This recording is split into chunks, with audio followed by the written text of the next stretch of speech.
Video like जरूर कर लीजिए और ऐसे वीडियो लगातार फ्री में पाने के लिए चैनल को तुरंत सब्सक्राइब कर लीजिए और बेल आइकन को जरूर टैप कर लीजिए ताकि आगे भी सारे वीडियो आपको मिलते रहे। यूट्यूब में फॉलो करते हैं तो प्लीज ये वाला फ्री टेलीग्राम चैनल जरूर ज्वाइन कर लीजिएगा। सारे नोटिफिकेशन सारे अपडेट यहीं पे आते हैं, ध्यान रखिए। दोस्तों, इस समय हम विज्ञान का अध्ययन कर रहे थे, श्रृंखला हमारी चल रही थी। हालांकि कई सारे सब्जेक्ट हैं वो चल रहे हैं, लेकिन यहाँ पर हम विज्ञान की चर्चा करेंगे और ये क्रमवार वीडियोस आपको दिए जा रहे हैं। उम्मीद है कि आप इसे अच्छे तरीके से यूटिलाइज कर रहे होंगे और करिएगा, इससे आपको फ़ायदा होगा। तो समय रहते आप सिलेबस को कंप्लीट कर पाएंगे और यहाँ पर पूरा जो सिलेबस है आपका पूरा करवाया भी जाएगा। ये हमारी प्रतिबद्धता है, बस लगातार देखते रहिए। तो हमने ऊर्जा की चर्चा की थी और वहीं पर अपनी बात को ख़त्म किया था पिछले लेक्चर में, ठीक है। और यहाँ पर हम वहीं से शुरुआत करते हैं। कुछ मामला बच गया था, हमने ऊर्जा की एक बेसिक डिफिनीशन देखी थी, लेकिन इसमें हमने सिर्फ इतना देखा था कि यांत्रिक ऊर्जा क्या होती है, ठीक है। मैकेनिकल एनर्जी, उसकी डिफिनीशन क्या होती है, कितने प्रकार की होती है, 2 प्रकार की होती है, आप देख रहे हैं। और कैसे इसकी गणना करेंगे, तो भाई दोनों प्रकार जो है उनका कैलकुलेशन करके आपस में ऐड कर दीजिए, यानी जोड़ दीजिए, आपको प्राप्त हो जाएगी कुल ऊर्जा। तो ये मैकेनिकल एनर्जी की डिफिनीशन तो हमने देख ली थी, लेकिन अभी जो काइनेटिक एनर्जी और पोटेंशियल एनर्जी यानी गतिज ऊर्जा और स्थितिज ऊर्जा है, इनके विषय में जानना अत्यंत आवश्यक है। तो आइए देखते हैं, जैसा नाम है वैसा काम है। गति के कारण उत्पन्न ऊर्जा गतिज ऊर्जा है और वस्तु की स्थितियों के कारण उत्पन्न ऊर्जा स्थितिज ऊर्जा है। डिफिनीशन के तौर पे क्या हो सकता है, तो कहा गया कि यह वह ऊर्जा है, गतिज ऊर्जा की बात हो रही है, जो किसी वस्तु में उसकी गति के कारण होती है। सीधी डिफिनीशन है, एकदम सीधी परिभाषा। यदि किसी वस्तु का द्रव्यमान स्मॉल m है, उसकी जो चाल है वो स्मॉल v है, मीटर पर सेकेंड, चाल और वेग दोनों का मात्रक होता है, तो उसकी जो गतिज ऊर्जा यानी काइनेटिक एनर्जी है उसको ke से डिनोट किया गया, तो वो कितने के बराबर होगी। आप उस वस्तु के द्रव्यमान में उसके वेग का या उसकी चाल का, यहाँ चाल की चर्चा की गई है, तो उसकी चाल के वर्ग का गुणा कर दीजिए। वस्तु के द्रव्यमान में आप क्या कर रहे हैं, उसके चाल के वर्ग का गुणा कर दीजिए और फिर उसका आधा कर दीजिए। तो सूत्र क्या बनेगा, ke is equal to half m into v square. मतलब अगर ये आप इसमें आप ध्यान से देखें तो 3 चीज़ें हैं। एक तो ऊर्जा है ke यानी काइनेटिक एनर्जी, उसके अलावा द्रव्यमान है और चाल है उसकी। द्रव्यमान परिवर्तित होने वाला है नहीं, तो यहाँ जो चाल है और गतिज ऊर्जा है वो दोनों आपस में संबद्ध हैं, ठीक। और इनमें से कोई 2 चीज़ें अगर आपको पता है तो तीसरा आप निकाल सकते हैं, ये कॉमन चीज़ है। हाँ, ये अदिश राशि है। ऊर्जा किसी भी प्रकार की हो, गतिज हो, स्थितिज हो, उसका कोई भी प्रकार हो, वो हमेशा अदिश राशि ही होती है, यानी स्केलर क्वांटिटी होती है। आगे कहा गया कि किसी पिंड की गतिज ऊर्जा उस पिंड द्वारा किए गए कार्य की माप होती है, ठीक है। आप देखते हैं कार्य और ऊर्जा का मात्रक एक समान होता है, क्योंकि विज्ञान के दृष्टिकोण से दोनों एक ही स्वरूप है, ठीक है। ऊर्जा ही कार्य करवाती है और कार्य किसी चीज़ को संपन्न करता है ना। तो यहाँ आप देख रहे हैं कि कार्य की माप होती है उस पिंड की गतिज ऊर्जा, और वह पिंड अपनी गति के कारण इस कार्य को कर पाता है। गति करेगा तभी तो कार्य करेगा। और इस धारणा का अंतर्ज्ञान काफ़ी लंबे समय से है, मतलब अभी तो हम डिफिनीशन के तौर पे पढ़ते हैं, तमाम इस पर शोध कार्य हो रहे हैं, लेकिन इसके विषय में लोग पहले से जानते थे। ऊर्जा के विषय में, खासतौर पे गतिज ऊर्जा और स्थितिज ऊर्जा, इसके विषय में लोगों को आभास पहले से था, लोग इसका इस्तेमाल करते थे, ठीक है। जैसे पानी की तीव्र धारा जो है, इसका इस्तेमाल अनाज पीसने के लिए या तमाम चीज़ें। ऐसे भी सामान्य प्रकृति में आप देखिए, जो पानी की तेज धारा होती है, मतलब यहाँ नदियों का उदाहरण लिया जा रहा है जिनकी रफ्तार बहुत तेज होती है। अगर उनके ऊपर जगह जगह पे नदी घाटी परियोजनाएं यानी बांध न बने हों तो उनका वेग प्रचंड होता है। तो ऐसी जो तेज रफ्तार होती है, ये पत्थरों का सीना चीर कर बाहर निकलती है। और आप देखते हैं कि हर नदी के साथ बालू होता है, तो वो बालू कहाँ से आता है, जिन चट्टानों से होकर वो गुजरती है उन्हीं को लगातार रगड़ती रहती है, घिसती रहती है, और वो चट्टानों का चूरा ही तैयार होकर बालू बन जाता है, जिसे नदी एक स्थान से दूसरे स्थान पहुँचाती है, ठीक है। और दूसरी चीज़ ये है कि आप देखते हैं कि कुछ पूर्ववर्ती नदियाँ हैं। भूगोल जब आप पढ़ते हैं ना, तो उसमें पूर्ववर्ती नदियाँ और उत्तरवर्ती नदियों की बात होती है।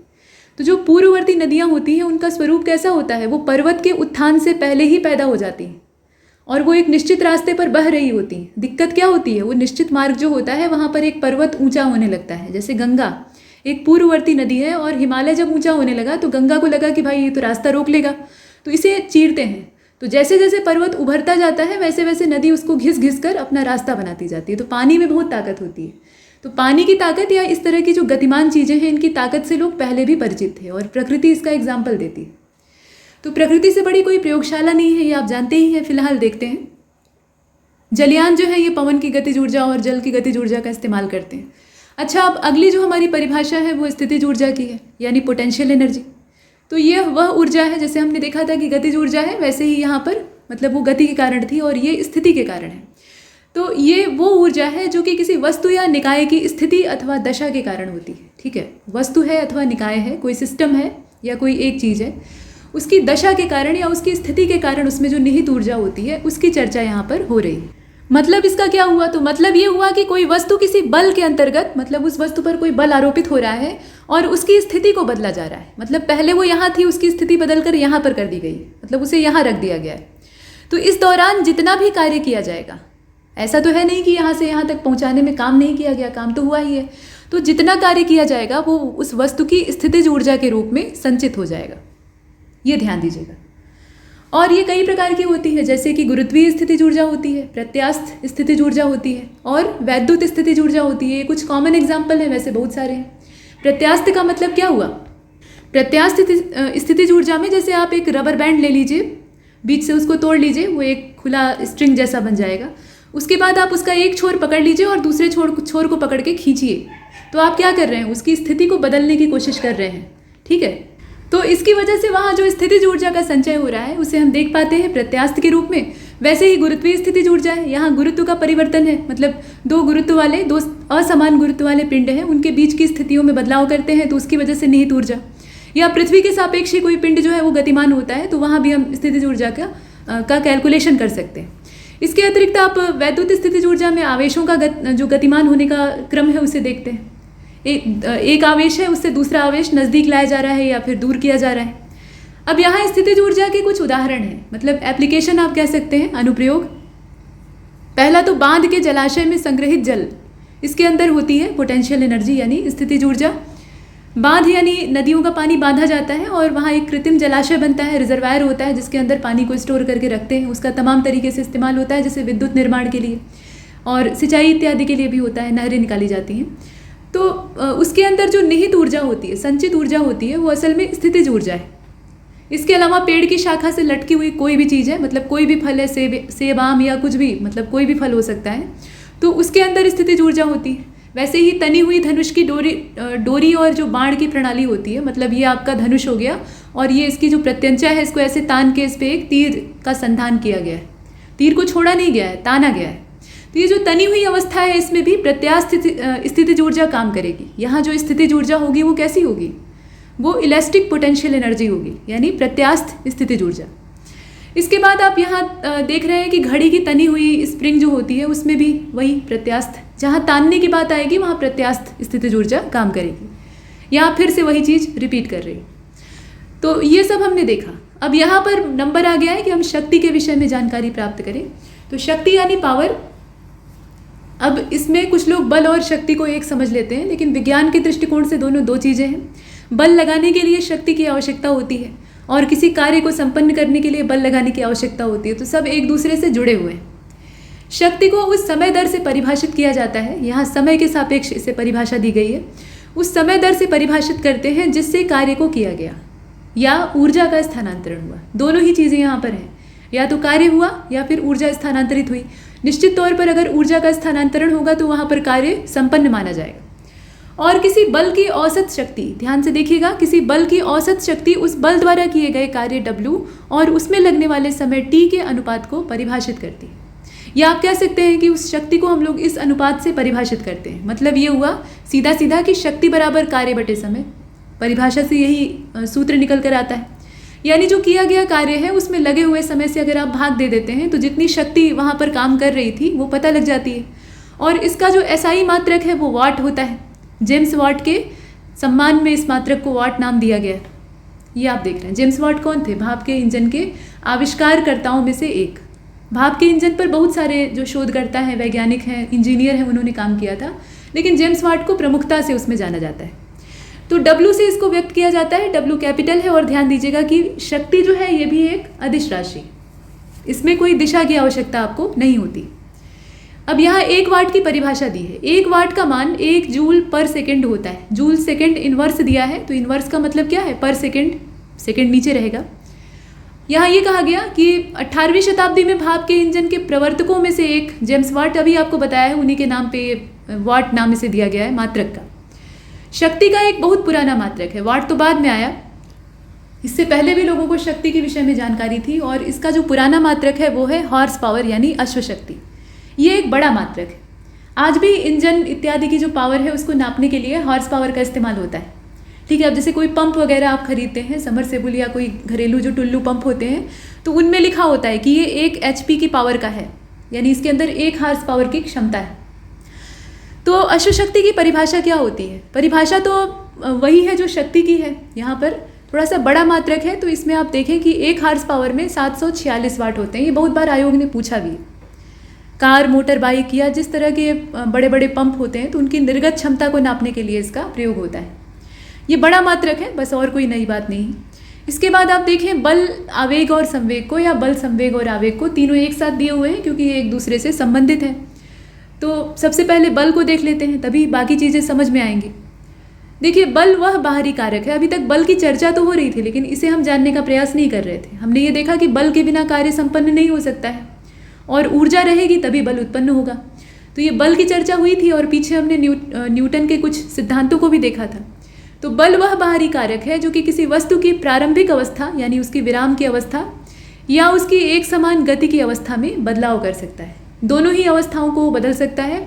अगर कोई वस्तु एक समान गति कर रही है, यानी समान चाल से समान पथ पर गतिमान है समान समय में, तो ऐसी गति को परिवर्तित कर सकता है। या तो धीमा कर देगा या तेज कर देगा। बल लगाकर रोका भी जा सकता है और बढ़ाया भी जा सकता है, धीमा भी किया जा सकता है। और कोई स्थिर चीज़ है, उसको धकेल कर आप गतिमान भी कर सकते हैं। तो बल से ही कार्य संभव हो पाता है। तो कम से कम देखिए, यहाँ डिफिनीशन थोड़ी सी अलग है। बल वह बाहरी कारक है जो किसी वस्तु की प्रारंभिक अवस्था, विराम की अवस्था हो या एक समान गति की, उसको बदल सकता है, उसे बदल सकता है, या कम से कम बदलने की कोशिश तो करता ही है। पीछे हमने देखा था कि कार्य जो है वो निहायत ही धोखेबाज है। कार्य की स्थिति ये थी कि अगर किसी वस्तु की जो इनिशियल पोजीशन है वहाँ से वो चलना शुरू करती है और उसके बाद वहीं पर लौट कर वापस आ जाती है, तो डिस्प्लेसमेंट का मान चूंकि 0 हो रहा था, इसलिए कार्य का मान 0 हो जा रहा था। वैसे भी थीटा के रिस्पेक्ट में देखेंगे तो थीटा 90 डिग्री वहाँ लंबवत वाली स्थिति बनेगी, तो cos 90 0 होता था, तो कार्य वहाँ पर नहीं हुआ माना जाता था। मतलब मोटे तौर पे आप समझें, किसी दीवार को आप जोर लगाकर धक्का दे रहे हैं गिराने के लिए, दीवार गिर नहीं रही है, टस से मस नहीं हो रही है, आप बल तो लगा ही रहे हैं, ऐसा तो है नहीं कि बल नहीं लगा रहे हैं, लेकिन वहाँ पर कार्य नहीं हुआ माना जाएगा। आप उसकी स्थिति में अगर परिवर्तन नहीं कर पाए तो कहेंगे कि कार्य नहीं हुआ है, सीधी बात। लेकिन बल के मामले में ऐसा नहीं होता है। बल आपने लगाया, स्थिति बदली या नहीं बदली वो अलग बात है, लेकिन कम से कम आपने कोशिश तो की। तो ये है बल की डिफिनीशन। और SI मात्रक इसका न्यूटन होता है। न्यूटन नाम किसके आधार पर है आप जानते ही हैं। सूत्र सामान्य है, वही द्रव्यमान गुणे त्वरण, वस्तु का जो द्रव्यमान है उसमें उत्पन्न त्वरण का मल्टीप्लाई कर दीजिए। और इसका CGS मात्रक होता है डाइन। ठीक है, ये पीपल वाली डाइन नहीं है, ये आपके फिजिक्स की डाइन। ये CGS पद्धति का मात्रक है जो कि न्यूटन से छोटा होता है। मतलब 1 न्यूटन में 10⁵5 डाइन होती है। परिवर्तित अगर आपको करना हो तो आप इसके माध्यम से कर सकते हैं। अब यहाँ चूंकि हमने बल की एक आधारभूत परिभाषा यानी बेसिक डिफिनीशन देखी है, इसके कुछ प्रकारों को देख लेते हैं, जैसे कि अभिकेंद्र बल यानी सेंट्रीपिटल फोर्स। इसमें हम क्या जान सकते हैं, जैसा नाम है वैसा काम है। यहाँ परिभाषा जो है वो हेडिंग के हिसाब से ही चल रही है, जैसे नाम में रखा गया है उसी हिसाब से आप उसे डिराइव कर सकते हैं। तो अभिकेंद्र, अभि मतलब होता है की ओर, और केंद्र यानी आप जानते ही हैं सेंटर, तो केंद्र की ओर। तो ये जो बल है ये केंद्र की ओर काम करता है। अब केंद्र की चर्चा कब होती है, जब हम वृत्त की बात करते हैं। केंद्र का सबसे ज़्यादा महत्व जो सर्कुलर शेप होता है उसी के अंदर रहेगा। वैसे तो किसी भी आकृति का केंद्र हो सकता है, केंद्र की गणना हम कर सकते हैं, लेकिन केंद्र का असली महत्व, सेंटर का असली महत्व किस चीज़ में होता है, गोल चीज़ में होता है या वृत्ताकार चीज़ में होता है। तो जो वृत्तीय गति होती है ना, उसके अंदर ये अभिकेंद्र बल काम आता है। ये उस गति को संतुलित रखता है। वृत्ताकार पथ पर गतिमान अगर कोई पिंड है तो ये जो अभिकेंद्र बल है यानी सेंट्रीपिटल फोर्स है, ये उस पिंड को, ठीक है, उस वस्तु को या उस पिंड को केंद्र की ओर खींचता है, और यही होता है अभिकेंद्र बल। और ये वृत्ताकार पथ पे चलने के लिए आवश्यक होता है एक संतुलित मात्रा में। ज़्यादा हो जाएगा तो अंदर खींच लेगा। इसका सूत्र होता है F = mv²/r। ठीक है, mv²/r। मतलब m यहाँ पर क्या है आप जानते ही हैं, v जो है वो वेग है, और r वृत्ताकार पथ की त्रिज्या है, केंद्र से लेकर परिधि तक की दूरी है। तो सीधी बात है, आराम से आप कैलकुलेट कर सकते हैं। आगे चलते हैं, सूत्र याद रखिएगा। अच्छा, इसमें उदाहरण दिए हुए हैं। अभिकेंद्र बल के क्या अच्छे उदाहरण हो सकते हैं। एक तो परमाणु का नाभिक होता है, परमाणु होता है पूरा, जिसमें कि नाभिक है बीच में और उसके चारों ओर तमाम ऑर्बिटल बने हुए हैं, कक्षाएं हैं, इलेक्ट्रॉन अपना चक्कर काट रहे हैं। तो इलेक्ट्रॉनों की संतुलित रफ्तार एक समान निश्चित कक्षा में ये क्यों संभव हो पाती है? क्योंकि नाभिक जो है वो अपने बल से, अपने खिंचाव बल से, आकर्षण बल से इलेक्ट्रॉनों को अपनी ओर खींच रहा है। आप जानते ही हैं कि विपरीत आवेश जो है वो एक दूसरे को आकर्षित करते हैं। तो नाभिक चूंकि धनावेशित है ना, नाभिक में प्रोटॉन और न्यूट्रॉन है, न्यूट्रॉन के ऊपर कोई आवेश है ही नहीं है, लेकिन प्रोटॉन धनावेशित होते हैं। तो नाभिक के ऊपर धनावेश है, इलेक्ट्रॉन के ऊपर ऋणावेश है, तो क्या होगा? दोनों के बीच में आकर्षण होगा, तो केंद्र जो है वो खींचेगा इलेक्ट्रॉनों को अपनी ओर, है ना। तो ये नाभिक का आकर्षण होता है जो कि इलेक्ट्रॉनों पर आरोपित होता है, इस वजह से वो संतुलित रफ्तार में घूम पाते हैं। ऐसे ही कीचड़ पर तेज गति से चलती जो साइकिल, स्कूटर है, उनका पहिया, उसमें कीचड़ के कण ऊपर की ओर स्पर्श रेखी दिशा में फेंके जाते हैं, तो उनसे बचने के लिए फिर मडगार्ड लगाना पड़ता है, नहीं तो वो लथपथ कर देंगे सबको, है ना। तो उसके पीछे भी अभिकेंद्र बल काम करता है। इसके अलावा आप देखें कि सूर्य के चारों ओर ग्रहों की गति ये भी कुछ वैसा ही है। हालांकि सूर्य के चारों ओर मंडराते हुए जो ग्रह हैं उनका पथ पूरी तरह से वृत्ताकार नहीं होता है, वो एक दीर्घ वृत्ताकार कम वृत्ताकार आकृति होती है, मध्य की आकृति होती है। पूरी तरह से दीर्घ वृत्तीय भी नहीं होता है, पूरी तरह से वृत्तीय भी नहीं होता है। तो ये सारा हमने देखा। वैसे ही पृथ्वी के चारों ओर घूमने वाले जो उपग्रह हैं उसमें चंद्रमा भी शामिल है, प्राकृतिक उपग्रह, तो इनका भी जो पथ है उसमें अभिकेंद्र बल उन्हें अपने केंद्र की ओर खींचता है। वैसे ही आप किसी मोड़ पर या रेल, मतलब पटरी है, पटरी में भी मोड़ होता है, आप देखते हैं, सड़क में भी मोड़ होता है, तो उस समय आप देखें कि पहियों और सड़क के बीच में लगने वाला जो घर्षण बल होता है, पहिए जो हैं वो सड़क पर चल रहे हैं या पटरी पर दौड़ रहे हैं, तो इससे क्या होगा? घर्षण बल बीच में काम करेगा और साथ में आवश्यक अभिकेंद्र बल, दोनों आपस में संतुलित हो जाते हैं। आप ये कह सकते हैं कि यहाँ घर्षण ही अभिकेंद्र का काम करता है, ठीक है। यहाँ बल जो है वो आपस में फेरबदल कर लेते हैं। वैसे ही जब एक पत्थर के टुकड़े को आप किसी डोरी के एक सिरे से बांध कर घुमाते हैं तो डोरी को अंदर की ओर खींचे रखना पड़ता है, नहीं तो वो हाथ से छूट जाएगा। तेज रफ्तार में जब घूमने लगता है ना, तो आपको अपनी चुटकियों का, जिस चुटकी में आपने उसे बांध कर रखा हुआ है, तो अपना जोर दे के आपको थोड़ा सा खींचना पड़ता है उसे, नहीं अगर खींचेंगे नहीं तो वो बाहर फेंका जाएगा। तो ऐसा क्यों होता है? अंदर की ओर आपको एक बल आरोपित करना पड़ता है जो कि अभिकेंद्र बल होता है, इस वृत्तीय गति को संतुलित करने के लिए, ठीक है। तो अब आप सोच रहे होंगे कि अंदर की ओर ये बल आरोपित हो रहा है, क्या हो कि ये ज़्यादा हो जाए और फिर जो बाहर की चीज़ है उसको अंदर खींच ले, काम ही खत्म हो जाएगा। पता लगा नाभिक इतना ज़्यादा मनमाना हो गया कि वो इलेक्ट्रॉनों को ही अपनी ओर चिपका लिया, तो नाभिक के अंदर सारे इलेक्ट्रॉन सट गए, काम खत्म हो गया, परमाणु का अस्तित्व ही समाप्त। तो ये नहीं, ऐसा नहीं होता है। इसके पीछे रीज़न क्या है? जब कोई भी संसार में क्रिया होती है तो उसके विपरीत दिशा में उतनी ही मात्रा में प्रतिक्रिया होती है। ये एक सांसारिक सार्वभौमिक नियम है जिसको न्यूटन ने स्वीकार भी किया था, ठीक है। उनका तीसरा वाला नियम इसी पर आधारित। तो वो चीज़ यहाँ भी काम करती है। एक दूसरा बल भी काम करता है। जैसे ही अभिकेंद्र बल अपना काम शुरू करता है वैसे ही ये सक्रिय हो जाता है और इसे स्यूडो फोर्स की संज्ञा दी गई है। ये है सेंट्रीफ्यूगल, यानी अपकेंद्र बल। अभिकेंद्र केंद्र की ओर खींचता है, ये केंद्र से बाहर की ओर धक्का देता है कि चले जाओ। अब होता ये है असल में कि दोनों बल आपस में संतुलित हो जाते हैं, और जब दोनों बल संतुलन की अवस्था में होते हैं तभी वृत्ताकार पथ पे चल पाना संभव हो पाता है। दोनों में से कोई एक 19 हुआ और कोई एक 20 हुआ तो जो संतुलन है वो गड़बड़ा जाएगा, या तो वस्तु बाहर गिर जाएगी या फिर अंदर गिर जाएगी, जैसे बल की स्थिति होगी उसके हिसाब से। तो सेंट्रीफ्यूगल फोर्स में वही डिफिनीशन है, केंद्र से बाहर की ओर ये काम करता है और इसमें मात्रक वही न्यूटन होगा। भाई बल का मात्रक न्यूटन है तो सभी के लिए न्यूटन ही होगा। अब इसमें एग्जाम्पल दिया हुआ है, चक्री झूला या जो चरखी वाला झूला होता है उसमें बैठे हुए व्यक्ति के चक्र की त्रिज्या के अनुदिश उसे बाहर धक्का महसूस होता है, ठीक है। मतलब आपको लगेगा कि बाहर कोई धक्का दे रहा है, लोगों को डर लगने लगता है और वो जोर से पकड़ के बैठ जाते हैं। तो ऐसा बाहर की ओर धक्का वाला जो प्रोसेस है वो क्यों महसूस होता है? क्योंकि ये अपकेंद्र बल आपको बैलेंस कर रहा होता है। उसी प्रकार से बहुत सारे इस सिद्धांत पे काम करने वाले अपकेंद्रित्र होते हैं, जैसे कि आपका कपड़ा सुखाने की मशीन है, कपड़ा धोने की मशीन है, वॉशिंग मशीन। इसके अलावा क्रीम निकालने वाली मशीन होती है, मथ के जो क्रीम के कण होते हैं उनको बर्तन की दीवार पे जमा कर देती है। ये काम आप मथानी और दही वाले प्रोसेस में भी देखते हैं, लकड़ी की मथानी और मिट्टी की हड़िया में दही, मट्ठा, और उसको मथा जाता था, बिलोया जाता था। तो मथानी को बीच में करके जोर जोर से गोल गोल घुमाते थे, मतलब हाथ से उसे गति प्रदान करते थे। तो अंदर से अपकेंद्र बल मक्खन के कणों को या घी के कणों को बर्तन की दीवार पे चिपका देता था, तो ये बाहर की ओर फेंकने का प्रोसेस। वैसे ही अपकेंद्रीय शोषक होता है, अपकेंद्रीय पंप होते हैं, तमाम चीज़ें। मौत के कुएं वाला खेल आपने मेले में देखा होगा, सर्कस में देखा होगा, तो उसमें भी यही प्रोसेस काम करता है। अभिकेंद्र बल और अपकेंद्र बल संतुलित होते हैं, नहीं तो पता लगेगा सवार जो है वो नीचे गिर जाएगा। आगे चलते, यहाँ देखिए संवेग। हमने बल, संवेग और आवेग पर चर्चा शुरू की थी। अभी तक हमने सिर्फ बल को देखा है। अब नंबर आ गया है कि हम संवेग को देखें, उसके बाद हम आवेग यानी इम्पल्स को देखेंगे। संवेग को अंग्रेजी में कहते हैं मोमेंटम। और किसी पिंड का जो संवेग होता है वो उस पिंड के द्रव्यमान और उसके द्वारा उत्पन्न जो वेग होता है उसके गुणनफल के बराबर होता है। तो P बराबर m/v। P से व्यक्त करते हैं मोमेंटम को, संवेग को, और इसका जो सूत्र है वो बन गया m/v यानी द्रव्यमान गुणे वेग। ये एक सदिश राशि है, ठीक है। संवेग एक सदिश राशि है और साधारण तौर पे आप देखें दैनिक जीवन में तो साधारण अनुभवों में पिंड की गतियों पर बलों के प्रभाव का विचार करते समय जब हम बल की चर्चा करते हैं, बल के प्रभाव की चर्चा करते हैं या उस विषय में चिंतन करते हैं, तब हमें पता लगता है कि संवेग कितना इंपॉर्टेंट है। संवेग की दिशा वेग की ही दिशा होती है, ये वेग के ही अनुदिश काम करता है। सदिश है तो इसकी दिशा का ज्ञान होना चाहिए। तो जिस दिशा में वेग काम करेगा उसी दिशा में संवेग भी काम करेगा। और कोई चीज़ अब चूंकि वेग की दिशा में काम कर रहा है इसका मतलब है कि वेग का होना अनिवार्य है, तभी संवेग होगा, है ना। तो प्रत्येक गतिमान वस्तु में संवेग होता है, प्रत्येक गतिमान वस्तु में ही संवेग होता है। और संवेग का ऐसा ही मात्रक होता है किलोग्राम मीटर पर सेकेंड, किलोग्राम मीटर पर सेकेंड।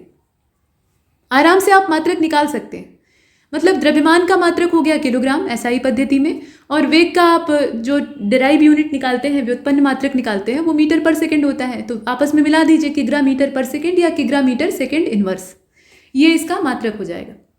इसके बाद आप देख रहे हैं समान समय में या समान समय के लिए लगाया गया समान बल विभिन्न पिंडों के अंदर समान संवेग परिवर्तन उत्पन्न करता है।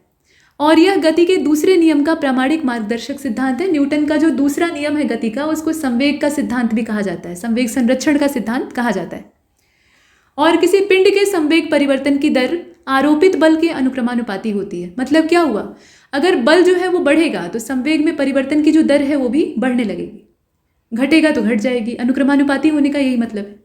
और उसी दिशा में होती है जिस दिशा में बल काम करता है। जिस दिशा में बल काम करेगा वेग उसी दिशा में अप्लाई होगा, और वेग की जो दिशा होगी वही संवेग की दिशा होगी। तो ये सीधी बात है। अब एक उदाहरण दिया गया है, उसको देख लीजिए। मान लीजिए एक कम भार का वाहन, कम भार का वाहन मतलब एक छोटी गाड़ी हो सकती है, ठीक है, मारुति 800 हो सकती है, आल्टो हो सकती है, वैगन आर हो सकती है, मतलब छोटी गाड़ी। तो छोटी गाड़ी हो सकती है और एक अधिक भारी वाहन हो सकता है, जैसे कि कोई लोडेड ट्रक हो सकता है, कोई टैंकर हो सकता है, कुछ भी हो सकता है, ठीक। तो एक भारी भरकम वाहन है और एक हल्की सी कार है। दोनों किसी एक सपाट जो क्षैतिज सड़क है उस पर चल रहे हैं, अपने गंतव्य की ओर जा रहे हैं। हम सभी जानते हैं कि जो समान समय अंतराल होता है उसमें दोनों वाहनों को समान चाल से अगर गति करानी है तो कार की तुलना में ट्रक के लिए ज़्यादा परिश्रम की आवश्यकता होगी, ज़्यादा बल लगाना पड़ेगा, तब जाकर वो आगे बढ़ेगा, है ना। ये एक कॉमन सेंस की बात है।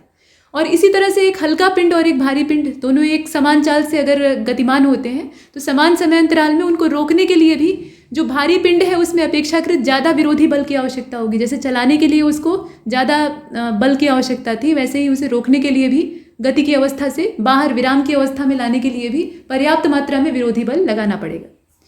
ऐसे ही यहाँ पर पत्थरों का एग्जाम्पल लिया गया। ये तो हमने सपाट सड़क पर देखा, लेकिन जब गुरुत्व के अधीन गति होती है तो उसमें क्या होता है, तो वो फिनोमिना देख लीजिए कि यदि दो पत्थर हैं, एक हल्का है और एक भारी है, एक भवन है, ऊंची इमारत है, उसके टॉप से, शिखर से उन्हें गिरा दिया जाता है। धरती पर खड़ा व्यक्ति एक भारी पत्थर की तुलना में हल्के पत्थर को आसानी से लपक लेगा, भारी वाले को कैच करना मुश्किल हो जाएगा। और इस प्रकार की जो पिंड की संगति है उसका एक महत्वपूर्ण प्राचल मतलब गति पर बल के प्रभाव को ये निर्धारित करता है। जैसे हमने देखा था ना कि भारी वाहन को रोकने के लिए ज़्यादा परिश्रम मतलब ज़्यादा बल की आवश्यकता होगी, वैसे ही यहाँ जो भारी पिंड है उसको रोकने के लिए मतलब उसकी गति को नियंत्रित करने के लिए, भले ही वो ऊपर से फेंका गया है, आपको ज़्यादा बल लगाना पड़ेगा, हल्का वाला आप आसानी से कैच कर लेंगे। तो ये कुछ संवेग के यहाँ अनुप्रयोग हम लोग देख रहे थे। आगे जो हम लोग देखेंगे संवेग का परिवर्तन है, संवेग में परिवर्तन कैसे होता है, फिर संरक्षण का नियम इसके देखेंगे, फिर हम ऊर्जा संरक्षण देखेंगे और आगे बढ़ेंगे। तो इसमें इतना ही, तब तक के लिए नमस्कार।